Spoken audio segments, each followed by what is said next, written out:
commencement, Dieu créa les cieux et la terre. La terre était informe et vide. Il y avait des ténèbres à la surface de l'abîme, et l'Esprit de Dieu se mouvait au-dessus des eaux. Dieu dit que la lumière soit, et la lumière fut. Dieu vit que la lumière était bonne, et Dieu sépara la lumière d'avec les ténèbres. Dieu appela la lumière jour, et il appela les ténèbres nuit. Ainsi, il eut un soir, et il eut un matin. Ce fut le premier jour. Dieu dit qu'il y ait une étendue entre les eaux, et qu'elle sépare les eaux d'avec les eaux. Et Dieu fit l'étendue, et il sépara les eaux qui sont au-dessous de l'étendue d'avec les eaux qui sont au-dessus de l'étendue. Et cela fut ainsi. Dieu appela l'étendue ciel. Ainsi, il eut un soir, et il eut un matin. Ce fut le second jour. Dieu dit que les eaux qui sont au-dessous du ciel se rassemblent en un seul lieu, et que le sec paraisse. Et cela fut ainsi. Dieu appela le sec terre, et il appela l'amas des eaux mer. Dieu vit que c'était bon.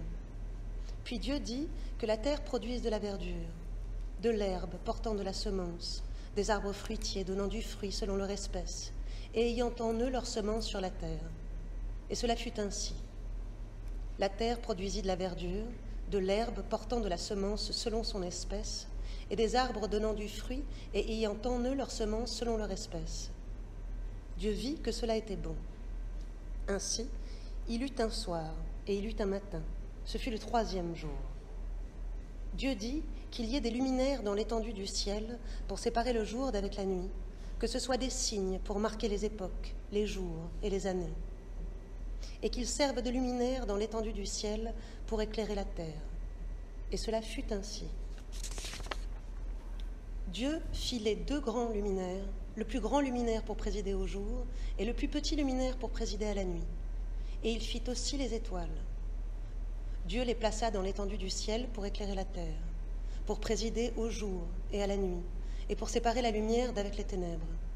Dieu vit que cela était bon. Ainsi, il eut un soir, et il eut un matin. Ce fut le quatrième jour. Dieu dit que les eaux produisent en abondance des animaux vivants, et que les oiseaux volent sur la terre vers l'étendue du ciel. Dieu créa les grands poissons et tous les animaux vivants qui se meuvent, et que les eaux produisirent en abondance selon leur espèce. Il créa aussi tout oiseau ailé selon son espèce. Dieu vit que cela était bon.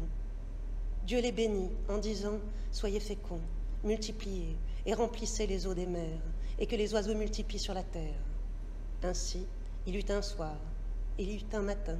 Ce fut le cinquième jour. Dieu dit que la terre produise des animaux vivants selon leur espèce, du bétail, des reptiles et des animaux terrestres selon leur espèce. Et cela fut ainsi. Dieu fit les animaux de la terre selon leur espèce, le bétail selon son espèce, et tous les reptiles de la terre selon leur espèce. Dieu vit que cela était bon. Puis Dieu dit, faisons l'homme à notre image, selon notre ressemblance, et qu'il domine sur les poissons de la mer, sur les oiseaux du ciel, sur le bétail, sur toute la terre, et sur tous les reptiles qui rampent sur la terre. Dieu créa l'homme à son image. Il le créa à l'image de Dieu, et il créa l'homme et la femme. Dieu les bénit, et Dieu leur dit, soyez féconds, multipliez, remplissez la terre, et l'assujettissez, et dominez sur les poissons de la mer, sur les oiseaux du ciel, et sur tout animal qui se meut sur la terre. Et Dieu dit, voici, je vous donne toute l'herbe portant de la semence, et qui est à la surface de toute la terre, et tout arbre ayant en lui du fruit d'arbre et portant de la semence. Ce sera votre nourriture. Et à tout animal de la terre, à tout oiseau du ciel, à tout ce qui se meut sur la terre, ayant en soi un souffle de vie, je donne toute l'herbe verte pour nourrir. Dieu vit tout ce qu'il avait fait, et voici, cela était très bon. Ainsi, il eut un soir, et il eut un matin. Ce fut le sixième jour. Merci Lou. Bravo.